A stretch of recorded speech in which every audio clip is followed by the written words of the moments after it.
कानपुर पहुंचे पूर्व सीएम व सपा प्रमुख अखिलेश यादव ने भाजपा पर जमकर हमला बोला। उन्होंने कहा कि मैं कन्नौज में मंदिर गया, उसे गंगा जल से धुलवाया। मैंने सीएम आवास छोड़ा, उसे भी गंगा जल से धुलवाया गया।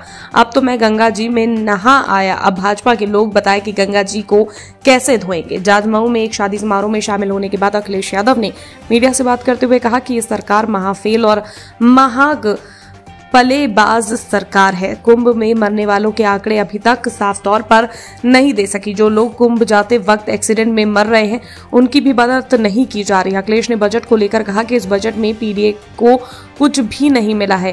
पहले पेश हुए 9 बजट में भी भेदभाव किया गया। बाबा साहब ने आरक्षण का हक दिया था, लेकिन सरकार उनको छीनने में लगी हुई है। प्रदेश व कानपुर के सभी बड़े स्थानों में पीडीए परिवार का कोई सदस्य नहीं है।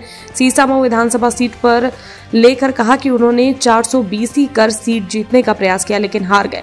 इस बार चुनाव में 403 सीटों पर 420 नहीं चलने दी जाएगी।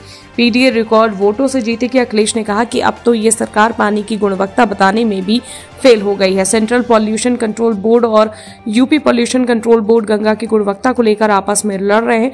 इस सरकार में भ्रष्टाचार चरम पर है। ये सरकार सफाई और ट्रैफिक कंट्रोल में भी फेल साबित हो रही है।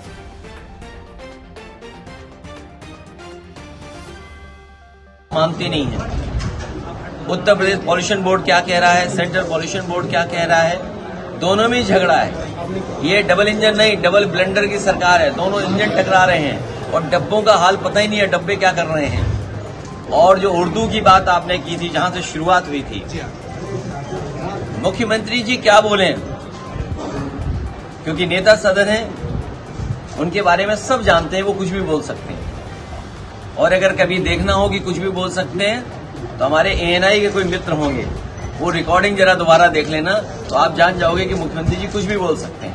अगर मुख्यमंत्री जी सदन में ये बात बोलें और स्पीकर मुस्कुरा रहे हों, इससे बड़ा लोकतंत्र की हत्या कुछ नहीं हो सकती है। स्पीकर की जिम्मेदारी बनती है कि अगर मुख्यमंत्री ने गलत कहा है तो मुख्यमंत्री को रोकें। और मेरे सदस्यों ने बताया कि केवल हमारे माननीय सदस्य पंकज पटेल, उसने कोई बात कह दी, उस पर पूरी बीजेपी ने माफी मंगवा ली। उर्दू को, और उर्दू को जिस तरीके से बोला जा रहा है, ये हमारी तहजीब की भाषा है। उर्दू यहीं पर जन्मी भाषा है। उर्दू हमें बहुत कुछ सिखाती है। इसमें टर्किश शब्द हैं, पर्शियन शब्द हैं, बाहर के लाए हुए शब्द हैं। भाषा वही अच्छी होती है जो स्वयं में और शब्दों को भी संभाले।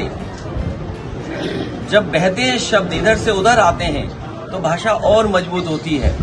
और हमारे मुख्यमंत्री जी स्टेशन की हिंदी नहीं जानते होंगे, क्रिकेट की हिंदी नहीं जानते होंगे, क्लच की हिंदी नहीं जानते होंगे, स्टीयरिंग की हिंदी नहीं जानते होंगे, ब्रेक की हिंदी नहीं जानते होंगे। और एक चीज और होती है इंजन में, क्रैंक शाफ्ट, जो मोशन बदल देती है।